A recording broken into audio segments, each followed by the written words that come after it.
Welcome to another edition of the Power Connector podcast. I'm your host, Derek Dickow, where I have a curiosity conversation with friends in business that I respect and admire in the hopes of learning something from them about relationship building, networking, and how they became successful throughout their journey. Joining me today is a special guest and friend, Andy Gutman, president of Farbman. And Andy, I would love to just get started, as I always do with these conversations. Tell me what's new and exciting. Oh, God. Well, first of all, thank you for having me here today. And God, there's always something new and exciting in the world of real estate, whether the economy is strong or whether it's not. The world of real estate is fascinating and always throws you curveballs that you never expect. Obviously, we're in a kind of a state of flux in commercial real estate right now as the world of office has changed dramatically since COVID. So you're seeing a little bit of that. But over the last few years, a lot of the different sectors have fallen and risen again. We saw it first with hotels during COVID. They dropped off the face of the earth. Now they're back strong. Retail was the same way for a while. And, office is taking its hits right now as people are trying to figure out how often you go back to the office. Do you have to be full-time again? A lot of schools of thought, but it's the occupancy is growing again there. Industrial has remained strong, and that's great to see. But I'd say the focus right now is, what do we do with our office buildings? And that has been a fascinating discussion point. Yeah. So in terms of what you own, operate as Farbman, the full-service commercial real estate firm, there's 30 million square feet that you manage on a day-to-day basis, more than 200 employees, Midwestern-based in Michigan, Illinois as well. And give us an idea for how you're able to manage 30 million square feet of commercial real estate. Yeah. So one of the things that we've always believed in is, we manage real estate, whether we own it or we do it for a third party, as if we own it. We treat our properties like they're our own. We treat them with respect. And one of the things we made a conscious decision to do was to stay in the Midwest. Our properties are never more than a 4 or 5 hour drive from us. And so we really want to make sure that we're able to touch and feel the real estate, be there at a moment or several hours notice for our clients. And we make sure that, we understand who we're dealing with. And the Midwest feel is something we feel like translates from market to market, whether we're in Michigan, Illinois, Ohio, Indiana. The people are pretty much the same. Some of the things differ in terms of that, but it's allowed us to get that reach and to take our expertise to 30 million square feet and beyond. Yeah, it's an incredible portfolio. And you've been there now, you said 28 years. Did you have any idea when you started 28 years ago that you'd be in this position of president of a major company like Farbman? Well, it's an honor to be in that position. I think when I first thought about joining Farbman, my only thought, I had this great opportunity to meet with Bert Farbman, who's a legend and one of the best mentors I've ever had. My thought was, I want to work for this man. I walked out of an interview with him, and they said, I've got to work for this guy. He is amazing. His love of Detroit, his care for his people, his intelligence, they were all fascinating to me. I've never been about positions. That's not important to me. Titles have very little meaning. I feel like I always tell people we're a flat org chart at Farbman. No one is more important than anyone else. But I always had high aspirations and hopes, and to be able to serve this iconic family and its 200 employees, it's an honor, and it's nothing I could have ever dreamed of. Tell me about some of the early mentorship advice and leadership you received coming up. Yeah, so one of the first things I learned from Bert Farbman in terms of mentorship at his company was, I learned that you treat people the way you want to be treated. You treat everyone well, and that's from the janitor to the CEO. Everyone should be treated with respect. Of course, Bert taught me the most important lesson, which is collect the rent. That was early on. That's an important lesson. You can pay all the bills if you do that. And so it's important, we provide a service and need to get paid in return. But I've had so many great mentors over the years that have taught me wonderful, humbling lessons. And Bert and his two sons, Andy and David, and his wife, Susie, I feel like they teach me something every day, and I learn from them. And it's been a great ride at Farbman. Yeah, so coming up 28 years ago, some great leadership advice from Bert, who started this company. I believe you guys are more than 50 years in business, right? We're about 47. We're closing in on that 50 getting mark. close to that big Absolutely. 50 number. Were you also, or how were you able to cultivate relationships with other people coming up as a young, aspiring commercial real estate professional? Yeah, I think, I always tell people with my personality and my style, I'm not one that the first time you meet me, I resonate and you're like, wow, I've got to know that guy. I feel like over time, people get to know me, and I build that trust.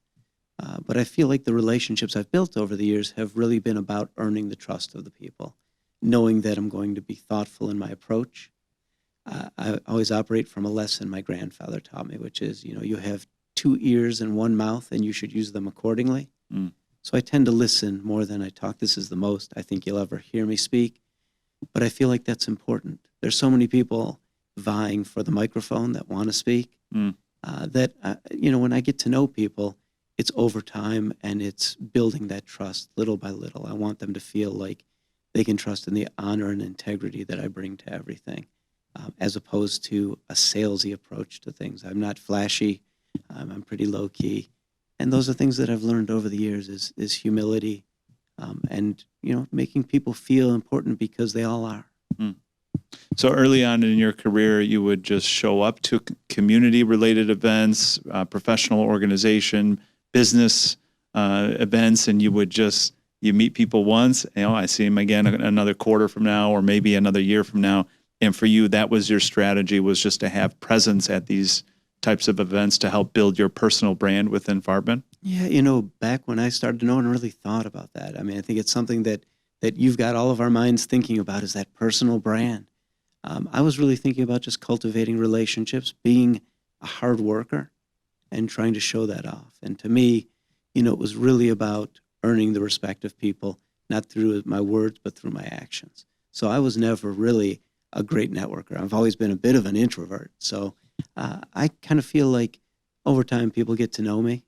Now I spend a little more time at events, a little more time getting to know people. But I'm more of a one-on-one person. Like, this is a great time for us to speak. You put me in a crowd and everyone's vying to talk. Yeah. I like to listen. I like to take it in and learn about people.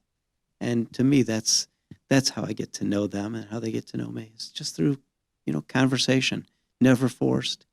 I always tell people I'm no salesman. I'm just a simple worker bee. So over the years, 28 years in business, managing 30 million square feet of property, several different asset classes, you have to have a unique style and approach to people, because people come to you from different perspectives, different walks of life. What have been your 3 keys to success to cultivating relationships with people that are important to you? My 3 keys. I don't know. What I would tell you is, one of the first things is learn what people need and make sure you're listening for that. With our clients, it's not about me and what I bring to the table so much as it's about what their needs are and how I fulfill that. And I think that's an important thing I've learned over time, is putting others first is one of the key principles of how I live. And I think that's been valuable to clients. They know that there's no ego in what I do. That's the second key, I would say, is I don't approach people as though I'm an important person. I approach them as though they're important, because they are, and their needs are important. So I rarely ever bring ego into the game. We all have one, but to me, it's important that those people feel that their business and who they are is the most important thing to us. And, I operate with a very strong work ethic. Our clients know they can call me 24/7. And I literally mean that my phone is always on, although I shut it off for our conversation today. It's being available so that when people need you, you're there. And that means in business, you really do. You have to step away from things that you might enjoy doing because someone has a need. So I always put others first. Yeah. Well, you have other things going on in business. You have a family life. You have your personal interests. You're also, and I don't know if a lot of people know this, you're an author of books for children. Tell me, how does one decide, as a commercial real estate professional and expert, I'm going to start writing books with children as my audience? It's it was never about business for me. It started off, it started with songs. I've always been a songwriter in my head. Mm. And so over the years, I wrote a lot of songs, but I have no ability to play musical instruments. Although now with computers, I can actually do a lot with that and create my own beats and instruments. I have a terrible singing voice. I should never do that. But I was a songwriter, and through technology, I started learning about others that could, really help me to put that together. So I talked to producers, and I talked to instrumentalists and vocalists. And I started putting things together really for my daughter. I wanted to play things for her that she could take with her for the rest of her life. And that ultimately became my first book, was kind of lessons in, kindness and caring through a character I created, Charlie the Caterpillar, that I wanted to teach her about self-esteem. And so I created that book for her. And it was really just a legacy that I hope one day she'll read to her kids and her kids will read. And over time, it became a little bit more than that, because I started reading to school children and going to parades and just talking to kids. And I found that was somewhat of a dream for them to write books. And it became a little more about trying to make a difference in this world through our youth. Actually, your timing today with us talking, I have a book that I wrote in conjunction with Beachview Elementary, a school in Farmington, that we're releasing today, later this afternoon. Oh, congrats. Thanks. And it's really teaching from the fifth graders' perspective. That's who I worked with, teaching kindergartners to just relax on your first day of kindergarten, telling them what to look out for, giving them their life lessons. And I found that just making a difference in these kids' lives. Now we've got 12 new authors today that are in fifth grade, and it helps them realize there's nothing they can't accomplish. So a little outside of my sweet spot of commercial real estate, but hopefully with a good, lesson in it. It's about making a difference in the world, and I feel like in that way I get that opportunity through writing. So you took some of the mentorship and lessons you learned along the way of managing this big portfolio and this company into helping not just kindergartners, but now you're helping to inspire fifth graders to get involved in the process, and you're helping them make an impact. I love that. What's the future state look like for you with these books? How many have you done? How many more are you looking at? Do you see yourself getting out of commercial real estate and just focus on being an author? I love commercial real estate. I think in life you have to do what you love to do. So I don't see me ever getting out of the business. I just think it's such a fascinating industry that whether you're in it for wealth creation or you're just like making a difference in the skyline, I love it. With the kids, this is my 8th book that I've done. I plan on continuing it. When I first wrote it, I said, okay, what I'm going to try to do is I will sell enough to make enough for my next book. And then I will keep it going. And as you can see, I'm on book number 8 now. So it's been a nice little thing. But to me, it's more about giving back to the community than really creating a lifeline of income. Although that's always nice to sell books. I get a special feeling when people buy my books. But I find I give away almost as many as I sell, just because the first child that comes up to me at a book reading whose parents can't afford a book, that kid's getting a free book, and everyone else there is getting a free book. And that's the altruistic side of my life, and I love it. But taking away from commercial real estate, that became like a lot of people, I fell into commercial real estate. I never intended to be in it. It came from getting into business in a terrible recession, and that was the first job I fell into, was accounting in a commercial real estate company.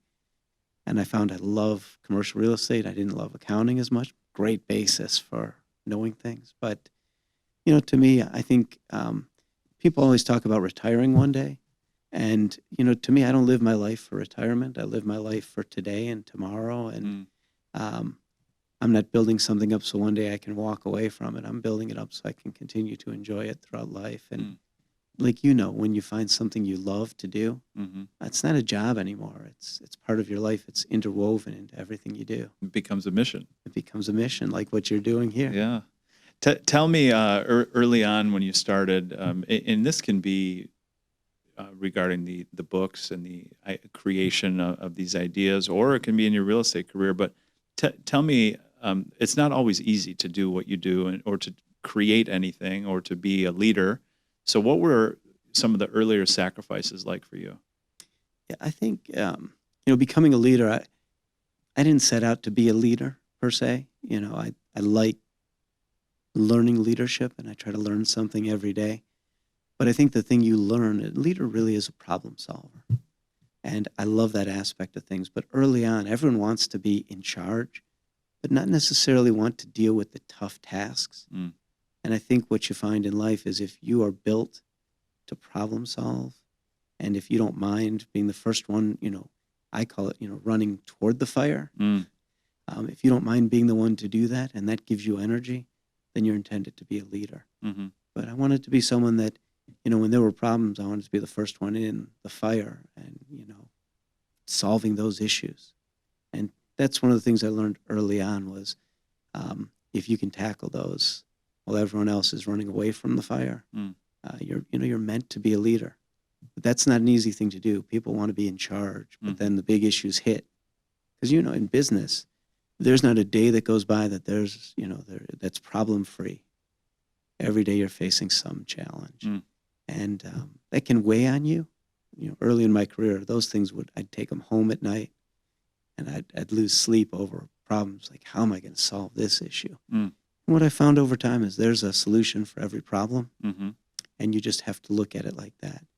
And ever since I realized that my problems aren't going away, they're just going to be different every day. I solve one, another one comes up, and that's what you do as a leader. And ever since then, I've slept really well most nights. Yeah. Because I know that there's nothing that we can't solve collectively as the Farbman Group, individually as people, and me individually as a leader. I thrive on challenges and finding a way out of problems and into success. Titles that I think would resonate, obviously president, author, firefighter, connector. I look at what you do in your position as somebody that is very helpful in bridge building and helping to connect dots for people. I find that to be an invaluable talent that not a lot of people display. Some people are good at it, and some people are great at it. I find you to be very great at the ability to help connect people, sometimes to problem solve, but sometimes also to add value. And I think that that's a big part of bringing people together is adding value to others. And I watch you do it. And I learn from you in how you operate and how you position yourself in those times. Well, thank you. The feeling's mutual. I learn a lot from you on that. You're very good at it. And I think it's sincere with you, which that's a difference. A lot of people connect others, maybe out of necessity, maybe because they feel that's a good business practice. But I think people like you who truly care about those you're connecting, you maintain and grow a lot of friendships. I think these aren't only clients for you that you deal with. Everyone becomes your friend over time because you really do care and you bring that. And so I learned quite a bit from you about connecting. I try to do that as well, but, to me, I think some of it's karma. I like giving back, and I never ask anyone for business. I always ask what I can do for them. And I find that becomes a valuable thing to do. Over time, I think it takes care of itself. But I love connecting people just like you do, knowing that there's room for all of us to succeed. There's enough of the pie for everybody. And I tell people all the time, and if you're willing to help people when they call you, they're calling you because they need something typically. Absolutely. And so if you're willing to put something down, maybe it's a 5-minute introduction by text or email.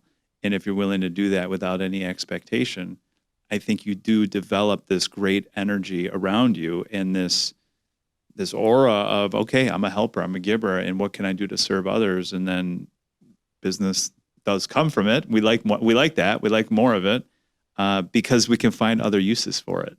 So that helps me segue into my next part is why has been and why is philanthropy so important to relationship development for you? I just believe very strongly in giving back. It's not really a relationship building thing for me, although I do grow relationships through philanthropic efforts. Mm. But I think we all owe the society giving back to it. If you've had success in your life, I think it's an obligation to give back to the community. It's an obligation to share in some of your success and help others grow. And whether that's mentoring people, whether it's giving to a charity, whether it's sitting on a board, all those things are really important. And of course, you can't help but grow good relationships because good people are there in the trenches with you, helping through their philanthropic efforts. And so you can't help but admire them and get to know them and form some solid relationships. I think some of the people that I've become closest with have been through my volunteerism because I see great in them as they volunteer for things as well. So I think there's just something good about that, and I think we all have that obligation to give back. I love that. Yeah, I think that there's a magic to growing relationships with like-minded people where you share a similar interest, whether it's on the philanthropic side, political side, professional organizations, which I know you're a part of several of those. But organically, you become acquainted with people that are rowing the boat in the same direction. Yes. And you just have to build relationships with people as a part of it. And I think that becomes, outside of the mission, I think that becomes such a special value add is the relationships we build along the way, where we deposit time into programs and initiatives that are outside of what we're working on. And so I just admire that your approach to that, because you not only are you involved, but you show up, you're present, and you are there for people to help them along their way with mentorship. And so I think that approach is just incredible. Thank you. I appreciate that. Yeah, I'd love to ask you, in terms of networking and relationship building, do you have any strategies that have been helpful to you along the way? I mean, obviously you serve from a servant's heart. That's evident in everything that you do. But in terms of strategically thinking, say I was a younger person joining your team and say, okay, Andy, I'm excited to be a commercial real estate professional. I want to be here for 28 years like you. Where do I start to build relationships with people? What type of advice would you have for them? Yeah, I've got a great young mentee that just started with us in our Chicago office, a guy named Greg Akins, who I don't often get, to mentor the younger people in our organization, but I've taken him on personally. And what I try to tell him is, to get out there and meet as many people as you can. Take every opportunity, every meeting to form a relationship. So, it's fun seeing him get to different networking events and have a strategy for that. And he's a very outgoing young man, so it really works to his advantage. But for those that aren't, sometimes going to, a networking event like yours is coming up very soon, and you make it very simple for people to meet and interact, and you make it comfortable, but not every event is like that. And what I try to tell, my mentee right now is, if you're uncomfortable, see if you can find out who's going in advance. Sometimes you have a list of the people going or attendees, and reach out to them in advance and say, I'd really like to meet you. This is something I admire about you. And maybe you can give me a few minutes there, or if it's not, if you're not available at the event, maybe I can talk to you afterwards. I can buy you a cup of coffee. And to me, it's just starting with something that makes you comfortable enough to speak out and get to know people. But every industry event that you attend, every meeting you're a part of, every interaction you have every day. I mean, the nice thing about working in our buildings is we have touch points every day with people that we serve. So whether it's our headquarters building where we have other tenants in there, and you have the opportunity to meet them and say, hey, how are things going for you in our building? That's a great touch point, and relationships can build from there. But I've been trying to teach them it's okay. It's okay to reach out. If someone doesn't want to connect, they're missing out, not you.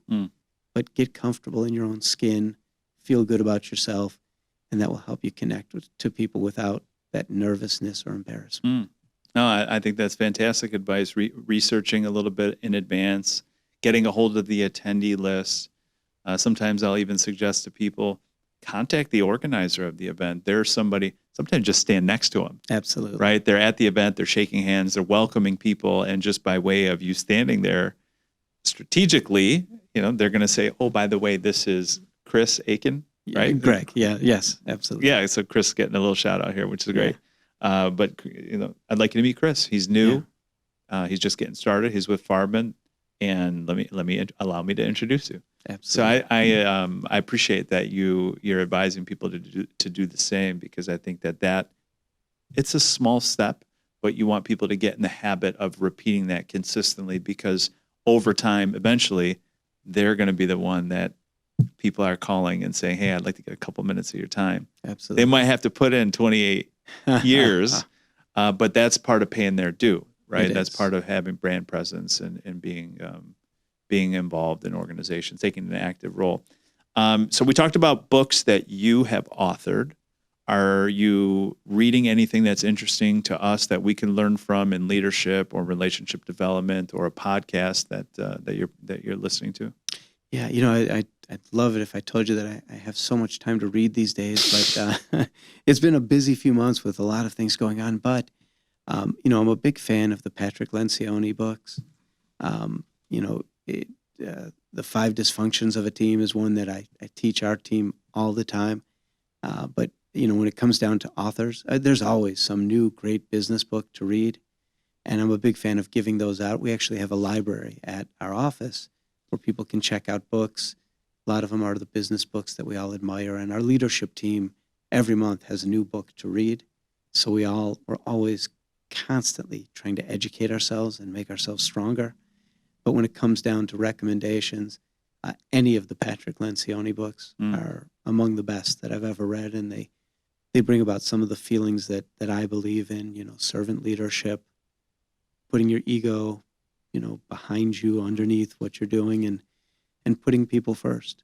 And so there's a lot of things like that come out of those books for me.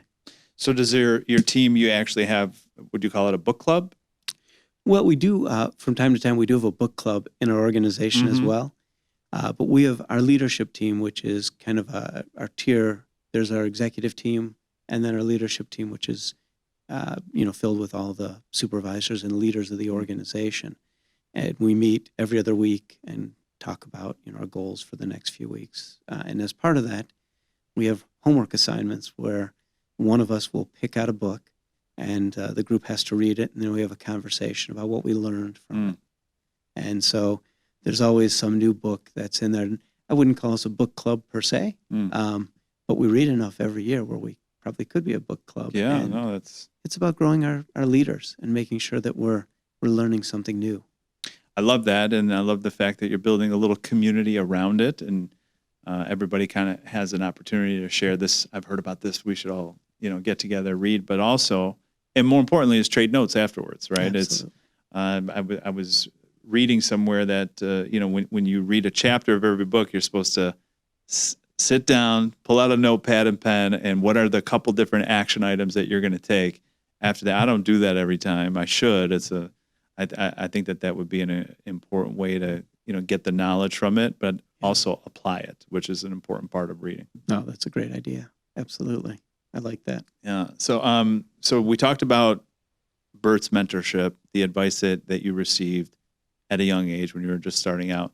Do you still seek mentorship and advice from people even at the stage of your career where you're at today? Absolutely. I think, the day you think you know it all yourself is the day you are misguided. So I actively look for great leaders that I can look up to and respect.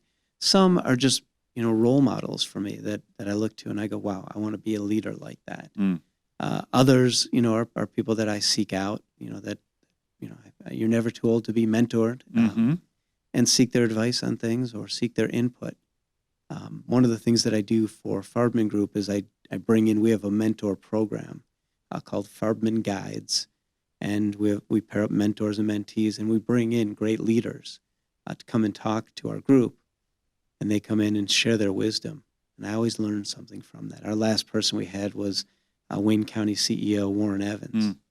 And the man is, you talk about someone who just gives selflessly to the community and is one of the strongest leaders I know. I look at some of the things he does and I go, I would love to be a leader like that one day. One day I'll aspire to be a Warren Evans. But I brought him in and asked him to speak to our group, and it's a fantastic session where, you take all that service that he's done for the community. I mean, you wouldn't have an airport terminal named after you unless you've done great things. And he's alive, right? And it's he's not alive. like it's posthumously, right? He's alive, and Yeah, you never see that, do you? no, you never see that. So there's mentors around us every day, and there's people. I think you can learn from everybody in the world. Sometimes those lessons are what not to do, but everybody's got a lesson to teach you.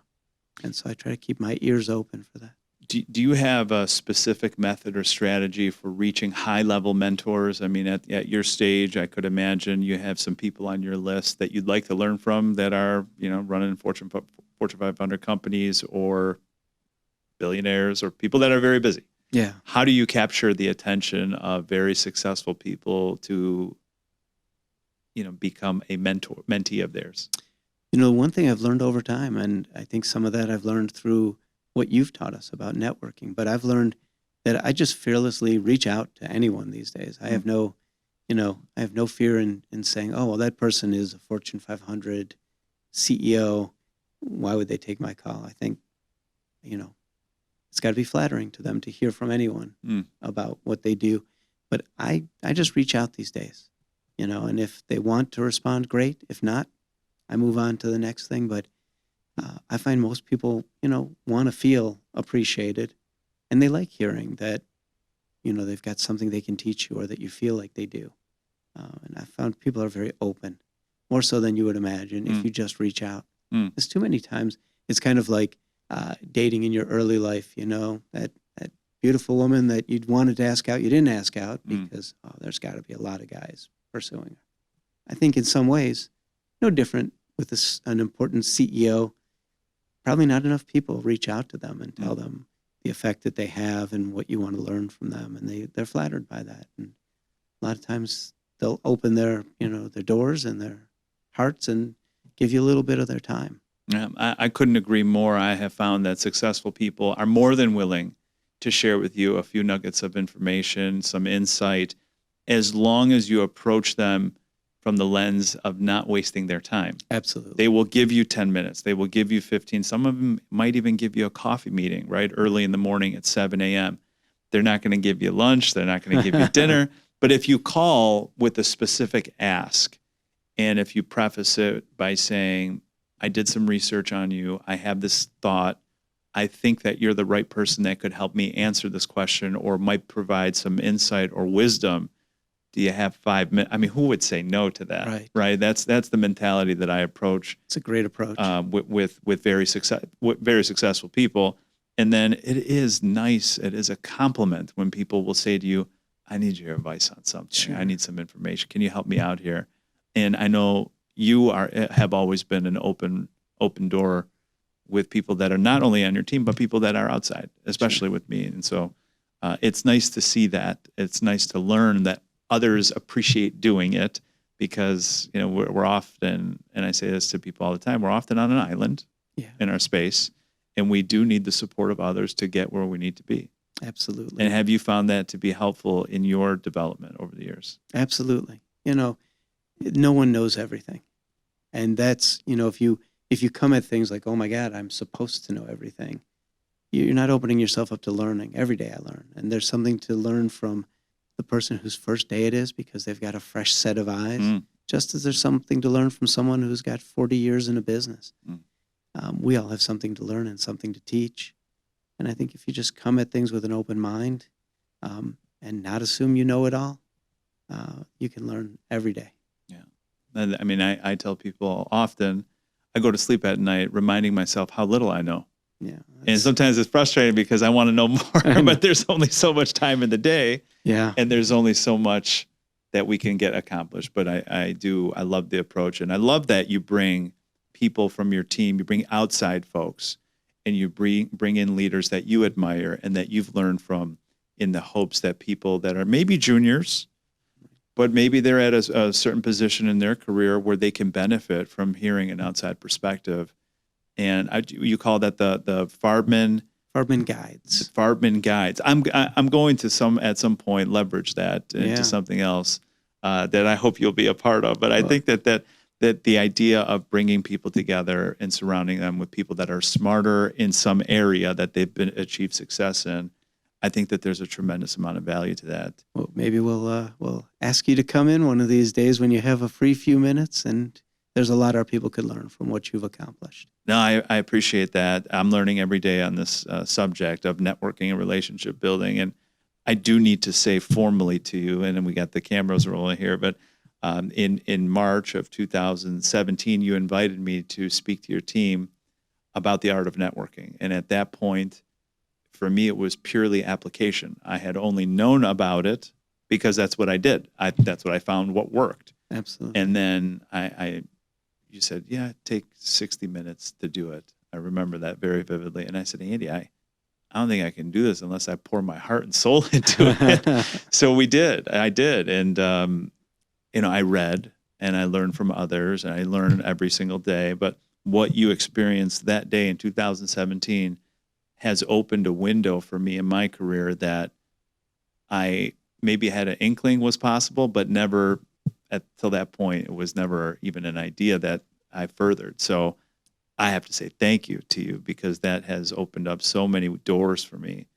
And it has further advanced our friendship and relationship. And to this day, I come across people that have said that will say to me, I was at the Farbman office in 2017 when you did your first networking presentation. And so that, again, thank you for the confidence builder and giving me that moment and sharing with me an opportunity to share my interest and passion.